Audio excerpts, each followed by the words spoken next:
Muy buenas a todos, aquí habla Karach, aquí estoy de vuelta, a que nadie se esperaba que iba a volver después de solamente una semana, pero aquí estoy, manteniendo mi palabra. Estoy aquí para hablaros de un tema que sé que os va a interesar mucho, primero porque realicé una encuesta en Instagram, así que ya tengo respuesta, segundo porque se trata de un tema del que muchos siguen preguntándome al día de hoy y además se trata de algo tan bonito que de verdad merece la pena compartirlo con todos para que la gente se anime a hacer lo mismo. Estoy hablando del voluntariado en África que realicé en 2018. Vamos a intentar hacer un discurso ordenado y bastante coherente, por lo tanto contestaré a 4 preguntas, es decir, ¿por qué hice el voluntariado? ¿Qué fue lo que hice ahí? ¿Cómo fue la experiencia? Y por qué se la aconsejo a todo el mundo. Así que sin más rodeos, vamos con la intro.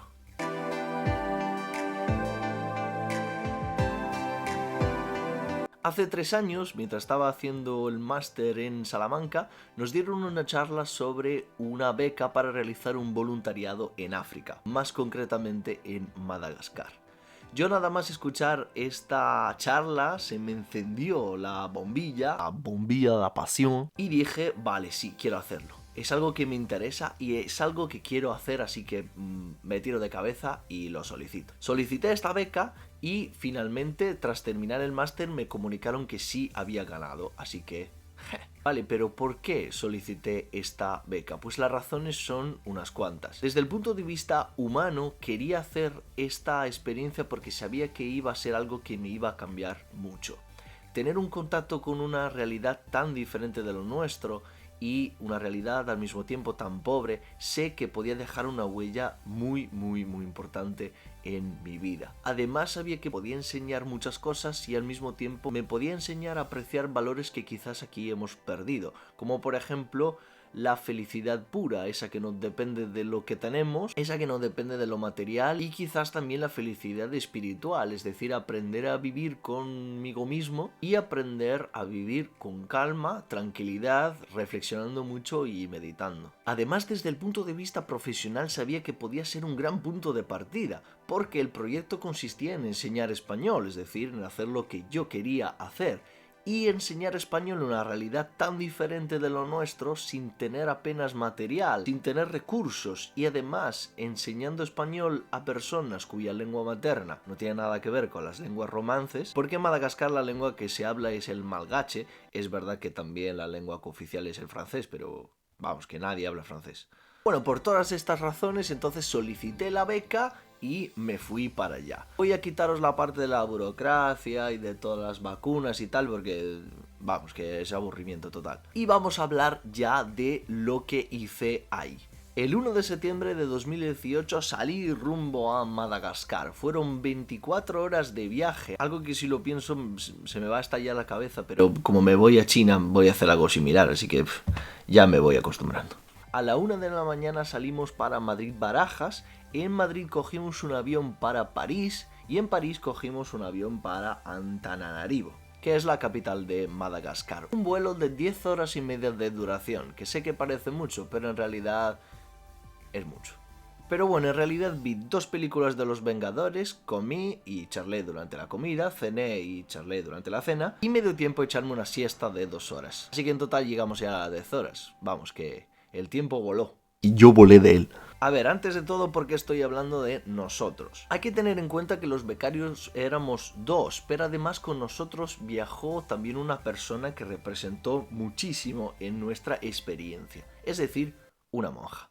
Sí, porque el proyecto está relacionado con una misión humanitaria que empezó hace 30 años en Madagascar. Las monjas trinitarias de Valencia se fueron para Madagascar para cambiarle un poco la vida a estas personas. Se fueron sin recursos y solamente con dinero para empezar a construir algo. Construyeron una casa, un colegio, un hospital, un comedor y muchísimo más. Además, junto con las monjas hay una ONG que colabora y que sigue colaborando al día de hoy, una ONG que se llama AMIST, que contribuye al desarrollo de esta ciudad de la que os voy a hablar ahora, porque tiene unos cuantos niños apadrinados en España, con lo cual en España hay familias que envían dinero a Madagascar y este dinero sirve para pagar a las familias y también para pagarle la educación. Así que tras llegar a Antananarivo, dormimos ahí porque llegamos a la 1 de la noche y al día siguiente nos marchamos para Antsirabe, que era la ciudad donde íbamos a realizar el voluntariado.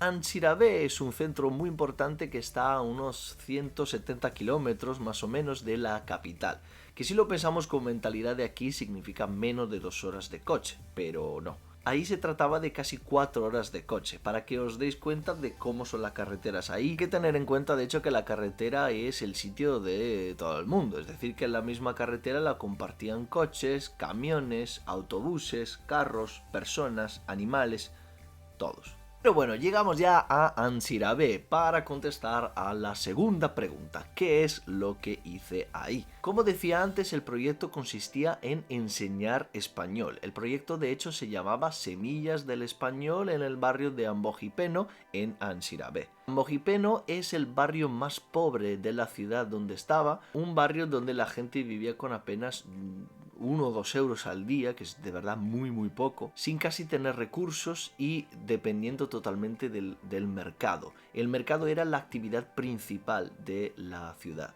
Pero nosotros estábamos alejados de esta actividad porque lo nuestro era enseñar. De hecho, lo que hicimos nosotros fue un curso de verano de español de la duración de 7 semanas a más o menos unos 200-250 alumnos, que es de verdad muchísimo. Hay que tener en cuenta que dábamos clase a niños, a adolescentes y también a adultos. Cada día realizábamos 6 horas de clase, 2 horas por cada rango de edad, durante 4 días a la semana, de lunes a jueves. Pero además del proyecto y de la enseñanza, hay que tener en cuenta claramente que es una misión humanitaria. Yo me he encontrado muchas veces a hacer cosas que ni siquiera sabía hacer, o simplemente me encontraba ayudando a personas que no conocía o personas que acababa de conocer simplemente porque estaba ahí y tenía esa sensación, esa necesidad de ayudar a las personas. Y es algo muy fuerte y algo que te enseña mucho el voluntariado y algo que se te queda, yo creo que para siempre.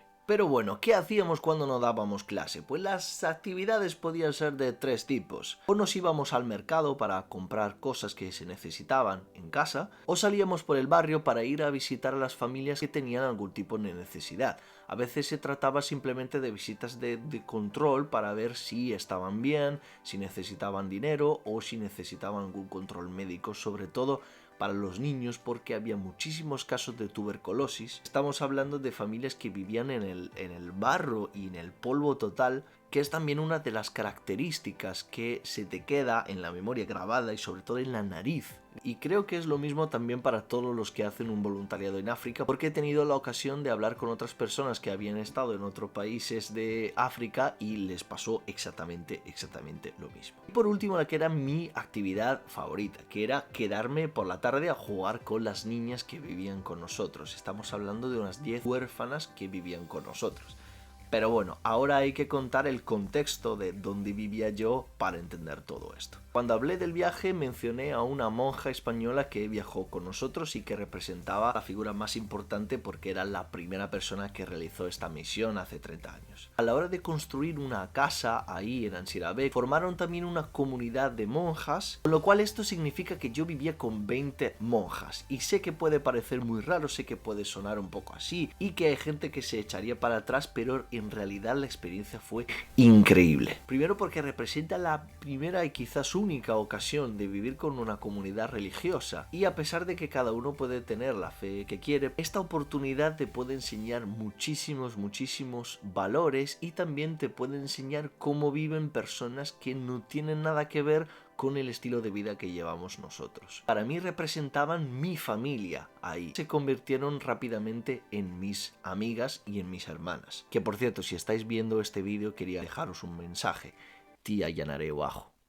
Que sé que vais a entender solamente vosotros, porque no creo que haya mucha gente en la comunidad de YouTube que hable malgache. No que yo hable malgache, sé 2 cosas, pero bueno, dejamos esto. Dentro de la comunidad vivían también unas 10 niñas huérfanas que dormían con nosotros y que al mismo tiempo iban al colegio con nosotros. Con lo cual muchas de las tardes las pasé pues jugando con ellas o viendo películas. Aprendí de memorias todas las películas de Disney, que en realidad me sabía ya de memoria, pero bueno. Pero es verdad que contándolo así parece toda una rutina donde se repetía todo, pero no. Cada uno de los 60 días que pasé ahí fueron distintos. no solamente porque cada día cambiaba la actividad o había algo que hacer, sino también porque alternábamos las actividades y realizamos muchísimas excursiones gracias a la monja española esta que representó de verdad nuestra madre ahí, que nos llevó por todos lados. Ya en el vídeo de la semana pasada os conté qué bonitos fueron los baobabs, un viaje de 10 horas de coche, pero mereció la pena porque llegamos ahí, vimos la puesta del sol con estos baobabs inmensos de fondo y de verdad que es una imagen que se me queda grabada y que me emociona cada vez que pienso en ella. Pero no fueron solamente los baobabs, vimos el océano, no nos bañamos porque hacía bastante frío, pero bueno, hicimos una excursión en un lago volcánico donde en sí nos tiramos al agua. Nos fuimos también a visitar a la ciudad de la madera donde se producen muchísimas esculturas y objetos que de verdad sigo teniendo aquí, como tenéis aquí la mano esta. Visitamos también 2 parques naturales, un museo, la capital, Antananarivo, que creo que es la más caótica que he visto en mi vida, porque hay que tener en cuenta que en Madagascar hay que vivir en la calle porque en casa no hay nada y hay que salir fuera para buscarte la vida. Vamos a la tercera pregunta, ¿cómo fue la experiencia? Fue una experiencia muy fuerte desde el punto de vista humano, desde el punto de vista también de la enseñanza y también desde el punto de vista espiritual. Desde el punto de vista humano me di cuenta de verdad de lo que significa ser feliz, lo que significa vivir sin nada. Es verdad que es un estilo de vida que aquí no podemos llevar porque tenemos otras necesidades, pero te enseña a qué punto se puede llegar. Desde el punto de vista profesional, pues desarrolló mucho mi pasión por la enseñanza y al mismo tiempo mi creatividad. Y finalmente desde el punto de vista espiritual es algo pues inexplicable, algo muy fuerte. Me encontré muchas veces llorando por algo que no sabía por qué estaba llorando. O a veces simplemente me iba a la iglesia con las monjas para cantar con ellas porque su manera de rezar era cantando y emocionarme con todas estas voces preciosas que cantaban a la vez. Y me enseñó mucho a vivir conmigo mismo y vivir meditando mucho para intentar siempre tener la calma absoluta. Por último, ¿por qué se lo aconsejo a todo el mundo? Es una experiencia que merece la pena vivir porque es única. El voluntariado te puede enseñar muchísimas cosas y es verdad que lo que hice yo pues es solamente un ejemplo de voluntariados que se pueden hacer, pero he hablado muchas veces con personas que han realizado otros voluntariados pues en Sudáfrica o en Zimbabue y todos te dicen lo mismo. A todo el mundo se le queda lo mismo dentro, sobre todo desde el punto de vista de los valores que te enseña. Así que espero que entre las imágenes y lo que he contado yo os haya venido algún tipo de inspiración. Si tenéis alguna pregunta relacionada con el voluntariado podéis dejar un comentario aquí en el vídeo o escribirme por Instagram que voy a contestar a todo el mundo como siempre. Así que si os ha gustado todo pues por favor dejadme un like, me va a animar a hacer otro vídeo la próxima semana. Así que desde Habla Caraj House es todo, nos vemos en el próximo vídeo, adiós.